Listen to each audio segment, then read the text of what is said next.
In this video, I'm going to show you how to use the WPS button on your Cox Panoramic Router for quick and easy device pairing.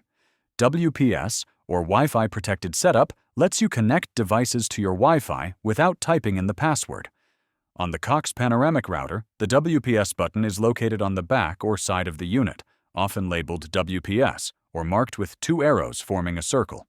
To connect a device, first ensure it supports WPS. On your device, start the WPS connection process in the Wi-Fi settings. This may be called WPS push button or something similar. Next, press and hold the WPS button on your Cox router for about 2 seconds. The WPS light will start blinking, indicating the router is ready to pair. Within 2 minutes, your device should automatically connect to your Wi-Fi network. If it doesn't, move the device closer to the router and try again.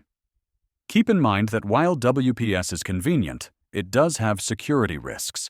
It can potentially be exploited by someone nearby, so only use it when needed and disable it afterward in your router's settings. You can access these settings by logging into the router's admin page through your web browser.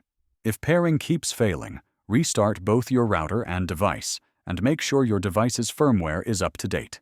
Using the WPS button makes connecting devices faster, but always balance convenience with security. If this video helped you, please like and subscribe to the channel.